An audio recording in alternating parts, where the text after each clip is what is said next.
buhay ay sa langit nakalaan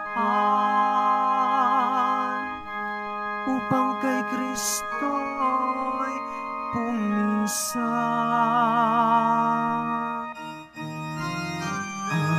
Hallelujah, hallelujah, hallelujah, hallelujah.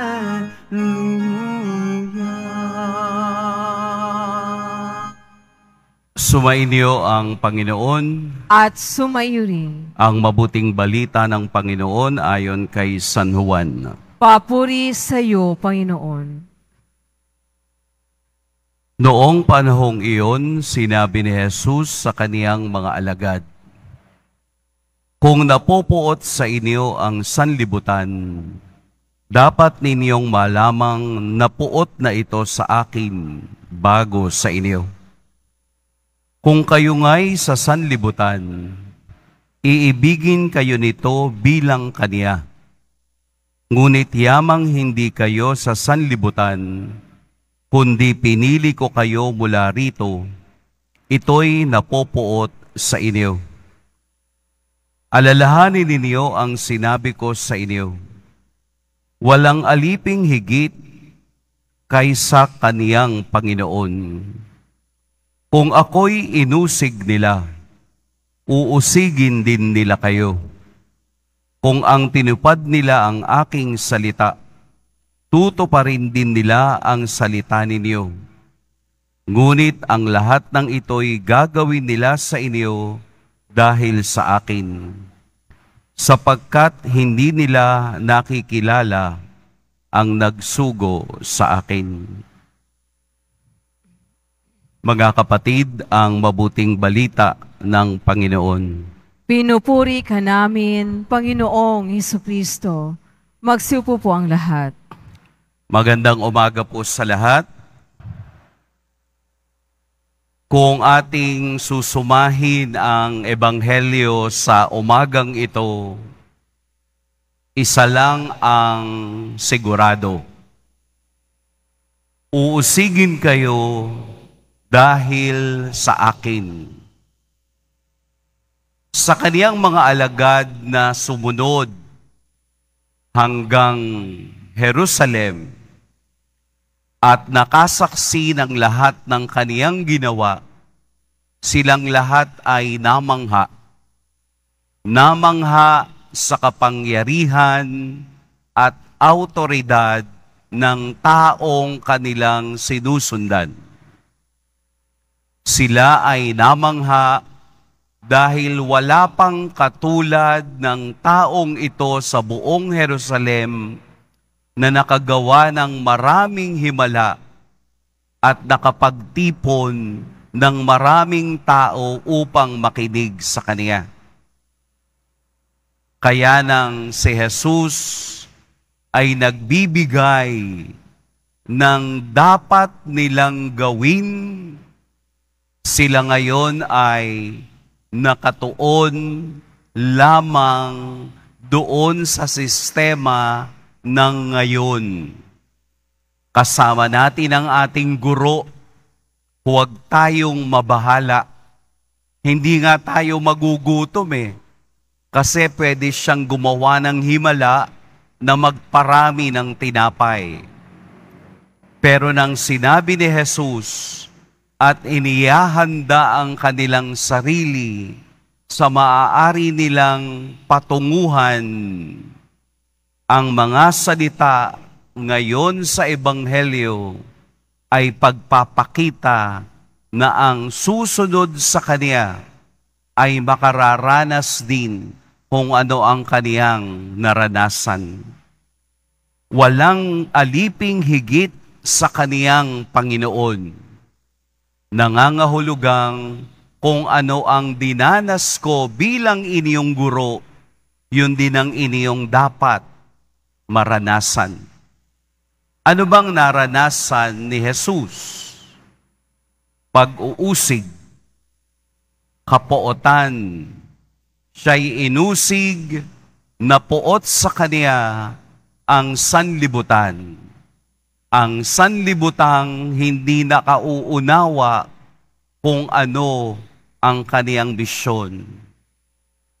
Nangyari na noon, ang lahat ng kaniyang mga alagad ay kinapuotan ng sanlibutan dahil sa pagpapahayag ng mabuting balita. Isa lamang naman ang namatay dahil sa katandaan. Pero ang 11 alagad ay namatay ng karumaldumal. Iba't ibang paraan ng kamatayan sapagkat ito ang dapat matanggap ng mga taong sumusunod kay Jesus. Isang ipinako ng pabaliktad, isang binalatan ng buhay, isang parang karneng iniihaw, isang kinaladkad ng kabayo sa plaza. Walang magandang kamatayan, pero sila ay handang magbigay at magbuwis ng buhay para sa taong kanilang sinusundan.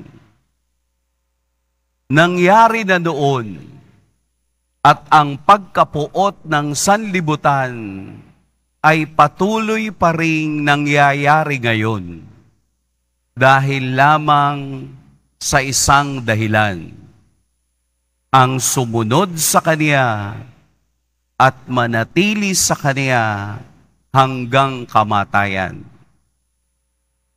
Maaaring hindi nakapareho ng dati ang nararamdaman ng mga Kristiyano ngayon, pero patuloy ang pagkamuhi, patuloy ang pag-uusig, patuloy ang pagkapuot ng tao sa sanlibutan.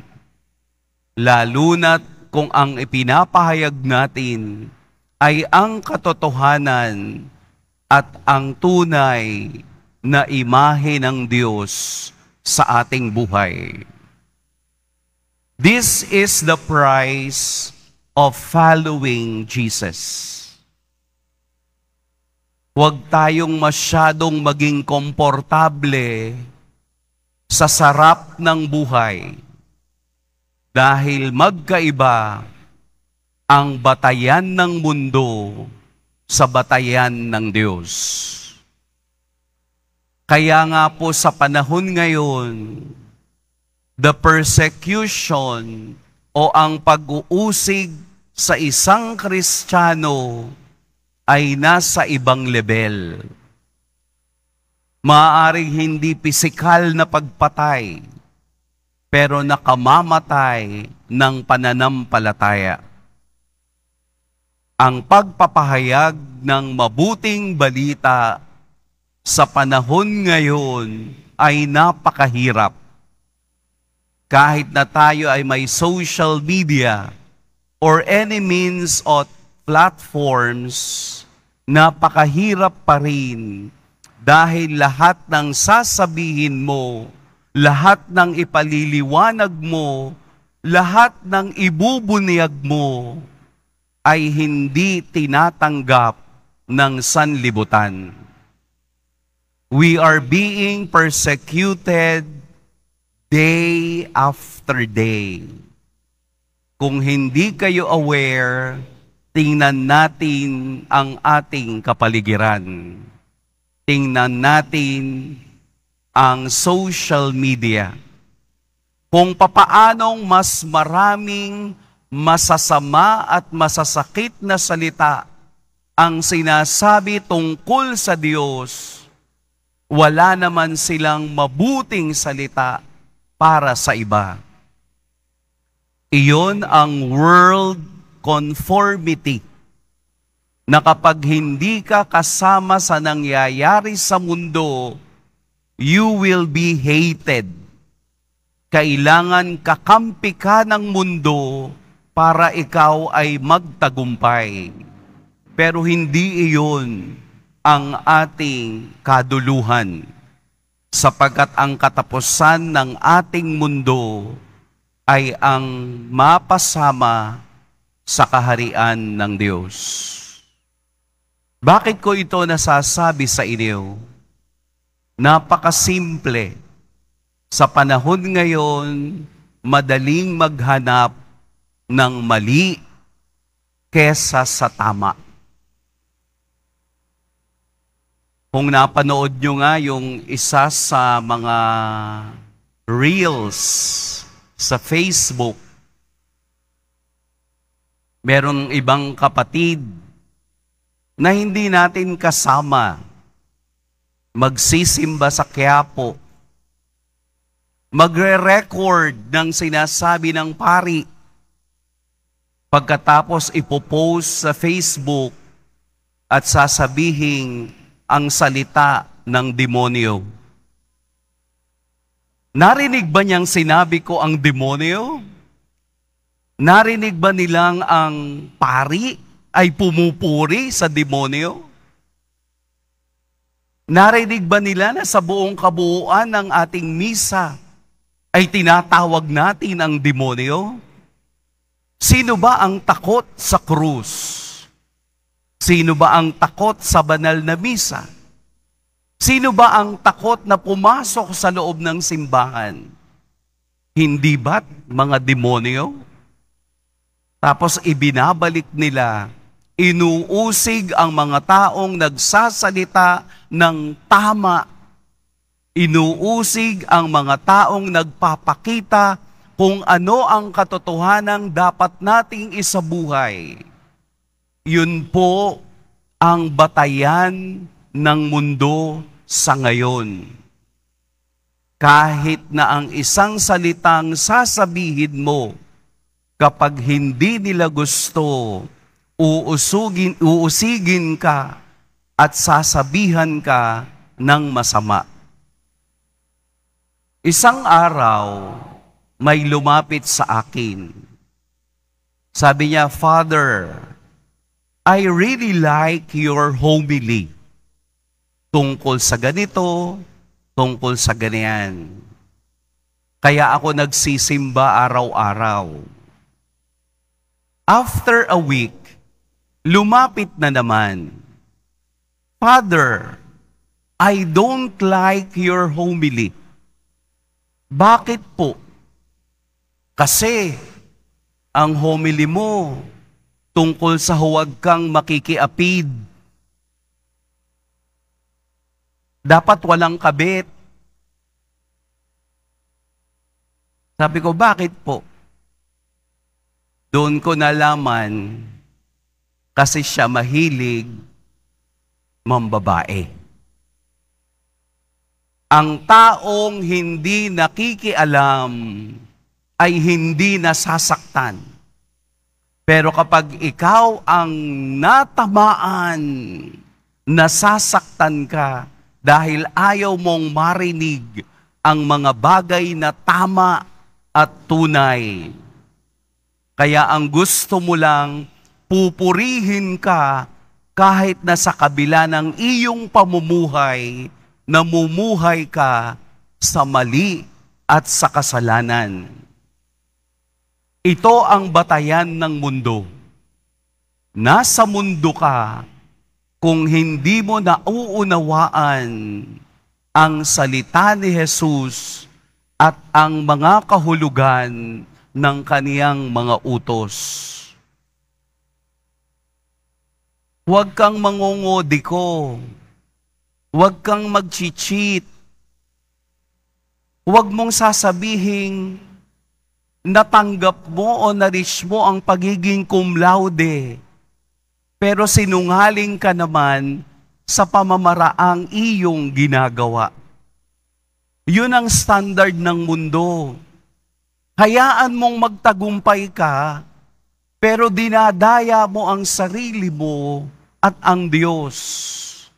Walang kwenta, walang patutunguhan. Dahil ang tunay na naglilingkod at sumusunod sa Diyos ay nabubuhay sa katotohanan. Kahit na ayaw ko ng naririnig ko at nasasaktan ako, ito'y paraan ng Diyos upang gisingin tayo at dalhin sa katotohanan ng buhay. Huwag kang magtatanong sa Diyos kung bakit. Dahil ikaw naman ang gumagawa ng mga desisyong hiwalay ang Diyos sa iyong buhay. Huwag tayong magtatanong sa Diyos. Nakahihiya sa Diyos na ibinabalik natin sa Kanya ang mga problemang hindi naman siya ang may gawa, kung hindi tayo rin. Dahil sa katigasan ng ating ulo at hindi pagsudod sa Kaniyang salita. Freedom is what it takes. Nire-respeto ng Diyos ang kalayaan ng bawat isa. Pero ang kalayaang ito ay dapat nakaugat sa katotohanan at nakaugat sa Kaniyang mga salita. Mauunawaan lamang natin ang nangyayari sa ating buhay kung alam nating kumonekta sa Diyos at makilala ang Diyos sa Kaniyang pagiging tunay at makabuluhang kasama sa paglalakbay. Madali nating matatanggap, madali nating mauunawaan, at madali tayong makatutugon sa hamon ng buhay.